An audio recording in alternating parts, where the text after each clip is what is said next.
Mr. Baranyao, dear Ambassador, lieber Herr Kneis, dear Eduardo, dear colleagues and friends, distinguished guests, and last but not least, and particularly important, dear students. I mean, you just heard what 2 months psychiatry, Max Planck psychiatry, does to a minister. I can assure you, Dr. Baranyao is the only minister worldwide, who comes straight off the psychiatry, at least from Munich. So, but that's not what I'm going to talk about. I would like to simply reflect a little bit on what happened. And what happened to us was simply in Max Planck style in a way, namely a word of Albert Einstein.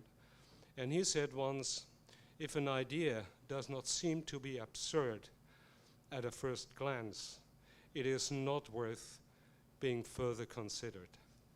And what we have done, I think, was we realized at the beginning that it was absurd to a certain degree to think that we should have a Max Planck Institute or a Max Planck-like institute in Argentina.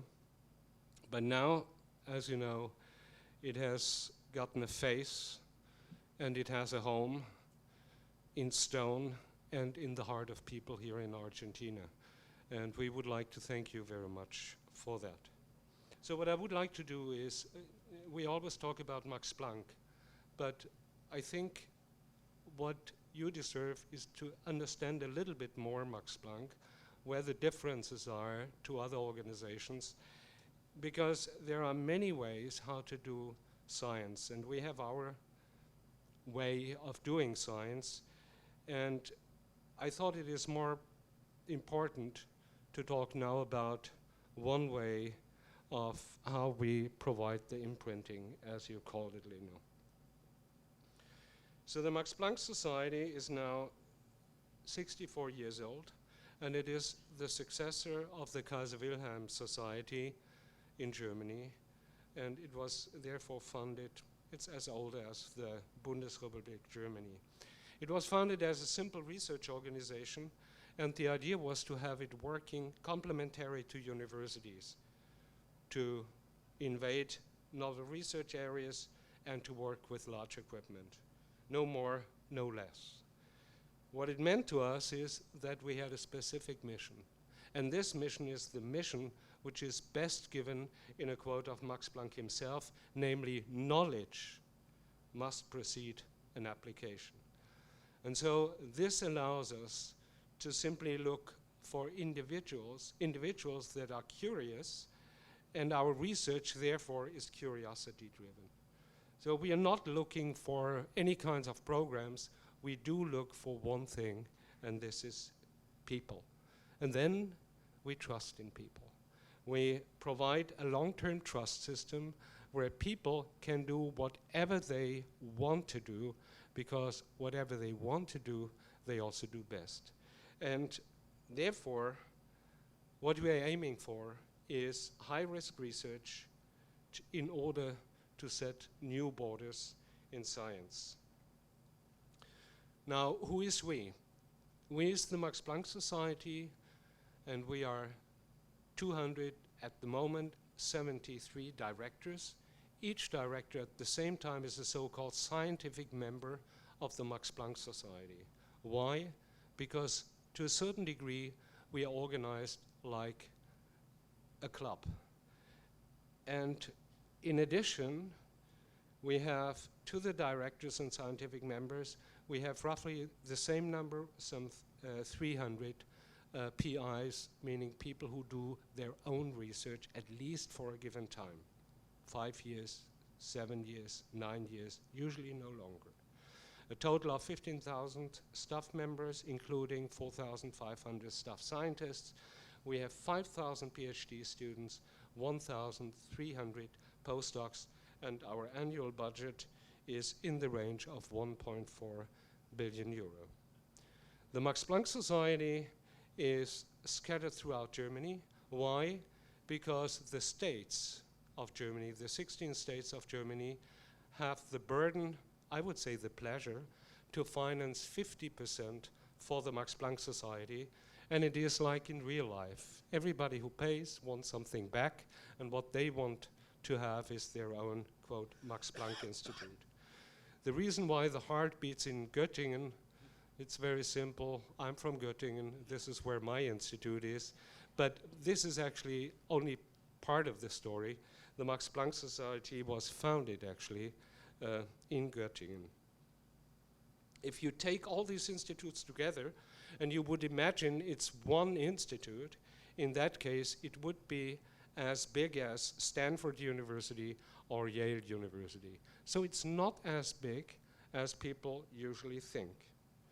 Nevertheless, if you look into the international ranking, at the moment, depending what kind of criteria you use, these are simply the most cited institutions in terms of scientific papers and how they are cited in the best journals.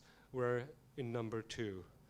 Number 1 is Harvard, and when you compare the price we have to pay and they have to pay, they simply have a little bit more money than the Max Planck Society.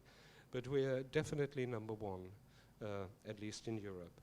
The reason for this is something which is, in science at least, unusual in Germany. The Max Planck Society is international. And if you have listened, if you had the pleasure to listen this afternoon to scientific talks, you could realize 3 people were Germans and 3 people were abroad, but we are all member of the same family, the Max Planck family. In total, our staff scientists, about 30% of the directors, close to 50% of the PhD students, and 80% of the postdocs come from abroad. This is not impressive when you go to American high caliber institutions, but by German standards, it's spectacular numbers. Now, what is, of course, the best demonstration of scientific excellence is if there is a breakthrough that is considered to be worth a Nobel Prize. And even nicer if the Nobel Prize then is really given for it. And we have the pleasure to have 17 Nobel laureates in the Max Planck Society and 32 if we combine it with the Nobel Prizes that were given to the Kaiser Wilhelm Society. And I'm particularly happy that 2 of our laureates have immediately agreed when we asked them whether they would join us for this meeting to talk in particular to young students, but also to talk to you and to give their lectures. This is Robert Huber, as you know, and Bert Sackmann. The question, and what we always ask is, what is key for the Max Planck Society?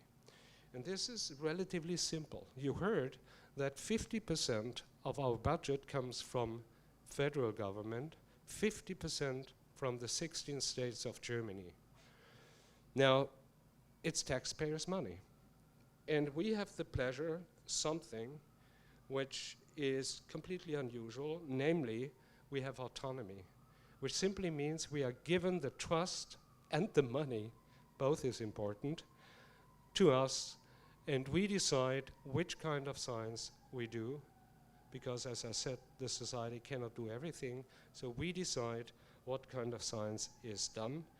And this means at the end of the day that scientists decide upon the future of science in our society, and it also means, and this is important, membership with the Max Planck Society means taking responsibility. How are we organized? We have a president, but our president has a limited power. This is interesting, because our president cannot tell us what we have to do, and he is the only one who can propose something to the Senate, and the Senate is composed 50% of political people, industry, meaning important people, and 50% scientists, and they make all decisions. But they cannot make any decision without a proposal of our president, And our president cannot make any proposal without our agreement. Our agreement means the agreement of the individual members. So what we have is a perfect top-down, bottom-up system. There is a dialogue, and only if both parties, so to speak, agree, then our president can go ahead. This, by the way, is our president. It's Peter Groos. Now, of course, knowledge is an important thing, and Germany still believes in the value of knowledge. However, the taxpayer wants to see a little bit more. So we have started a small company called Max-Planck Innovation, and the idea is to commercialize research results of the Max-Planck Society, of the institutes. The idea is not to make huge amount of money, the optimal money we can get out of our discoveries. The idea is to convince the public that there are important discoveries which at the end of the day turn into a product. So we have only few patents, but 80% of them turn out to have some income. We have used it for 72 at the moment Max Planck startups since 1990, and most of them, the majority of them, is venture capital funded. 7 companies are on the stock market, and of course there is workforce generated. And we have an annual license income in the range of 15 to 20 millions. And just to give you one flavor of what happens or how it happens, there was a discovery of a receptor tyrosine kinase. It's a molecule sitting on cells, and it turned out that a screen performed by Axel Ulrich together with a company turned out to have the, at the moment, highest efficient cancer drug on the market, and after 6 years it has an expected sale, it has now a sale in the range of $1 billion US. And so we have some royalties which go back into science. So in the nutshell, the Max Planck Society enjoys scientific autonomy. It is strictly curiosity-driven and quality-oriented. It's a long-term trust system. It provides significant core funding for high-risk projects for the scientific lifetime of a director. And just to give you one example, when we had the first Argentine director, I think I'm right, in the Max Planck Society, Tom Jovin, he was 31 years old. And he is now with us since 40 years, and he was funded for quite some time, and he knew it from the very beginning what he's going to have at the end. And importantly, it is a bottom-up, top-down orientation in our society. Now, what the Max Planck Society has as a whole, it also gives to the individual institutes. That means each institute of the Max Planck Society is an autonomous unit. The way we are organized, again, is in a very democratic way, because the power is not in the hands of a single chairperson. What we have instead is a decision of the entire collegium, as we call it. So it's all directors of an institute who make a decision, and then there is one who has to serve for, let's say, 2 or 3 years in a rotating system in order to basically run the show at the institute. In addition, we have these, as I said before, roughly 300 junior groups, as we refer to them. And they are not involved in administration nor in management for one reason, because at that time, those people at that age group have better things to do than learning administration. They should do science. And usually when you look, when people get the Nobel Prizes, they are in average between 35 and 40 years old. And we don't want them to sacrifice their important years for administration. Now, of course, when you have a long-term trust system, you have to monitor the quality. The way we do it is that we have a scientific advisory board. For example, we have people, usually more than 90% come from outside Germany, so we don't want to have any kind of bias. We want to have the worldwide best scientists to evaluate our institutes, to give them advice, so it's a friend of an institute, but at the same time, there is a feedback to our president in terms of evaluation. The idea is not to dump down our institutes, but instead to help them to get better, because if an institute is really good, we still can try to make it better. This is the whole idea. And this is a non-stopping process. Now, during the last 10 years, the Max Planck Society started to become a little bit international. The where and the why is what I'm referring to. And we have a kind of pyramid where we start in international terms with the Max Planck Institute. We have by now 4 institutes outside Germany, including one now in the United States. I come to that in a second. At the next level, we have partner institutes, and we have 2. And I think this is, for a long time, the only 2 partner institutes. One of them is here, and this is also why we are here tonight. And we have so-called Max Planck centers, where we collaborate with individual institutions at a small scale. Then we have so-called partner institutes. I explain all these things. And we start with international Max Planck research schools. These are special PhD programs shared between university and Max Planck in local Max Planck institutes. Why? Because we are not a degree-giving institution. And it's important for students in particular, there is no tuition fee. We have at the moment 60 or close to 60 of these international Max Planck research schools running. 66 of our 80 institutes are involved, together with 70 universities, including universities outside Germany. We have in these schools roughly 2,500 students. 60% of those are non-Germans, and they come from 68 different countries.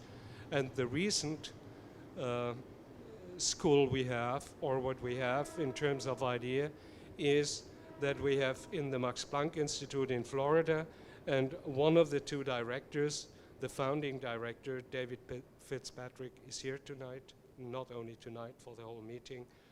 And we have here International Max Planck Research School, where we collaborate with schools, for example, in this particular case, in Göttingen, and there is a great contact with our institutes in Germany.